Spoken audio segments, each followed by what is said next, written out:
নমস্কার বন্ধুরা, সকলে কেমন আছো? ময়ের পরিবারের ছোট্ট ভিডিওয়ে তোমাদেরকে অনেক স্বাগত জানাই। আজকের রান্নাটা খুবই স্পেশাল।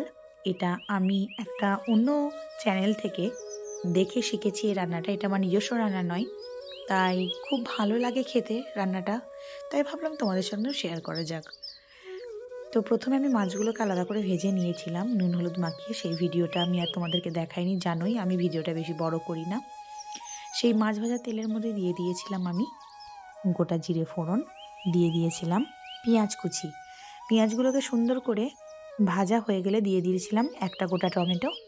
হালকা করে নুন দিয়ে নেড়ে ছেড়ে একটু সিদ্ধ হয়ে গেলে এর মধ্যে আমি অ্যাড করেছি আদা রসুন আর কাঁচা লঙ্কা আর জিরে বাটা, স্বাদ মতন নুন, আর দিয়ে দিলাম পরিমাণ মতন হলুদ। সব কিছুকে সুন্দর করে কষিয়ে নিয়ে তেলটা ছেড়ে আসলে এর মধ্যে অ্যাড করব আজকের শো স্টপার কালো জিরে বাটা, ধনেপাতা বাটা আর সর্ষে। সমস্ত কিছুকে একসাথে আমি পেস্ট করে নিয়েছি, সেইটাকে আমি অ্যাড করব। এইটার জন্যই আজকের রান্নাটা একদমই অন্যরকম, খেতে দুর্ধর্ষ স্বাদ হয়, খুবই সুন্দর হয়। ঘরে যদি সামান্য দই থাকে, টক দই তোমরা এর মধ্যে অ্যাড করতে পারো, আমার ছিল না বলে আমি অ্যাড করিনি। ভীষণই সুন্দর খেতে হয়।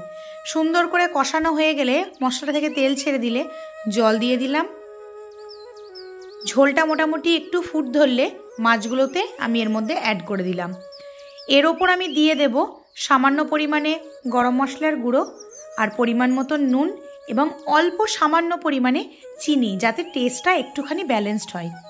দুর্ধর্ষ খেতে হয়। তোমরা একবার গরম ভাত এটাকে করে আমাকে অবশ্যই কমেন্ট বক্সে জানিও কেমন হয়েছে। তো জানিও ভিডিওটা কেমন লাগলো। যদি ভালো লাগে আমার সঙ্গে থেকেও পাশে থেকো। দেখা হচ্ছে নেক্সট কোনো ভিডিওয়। সকলকে টাটা।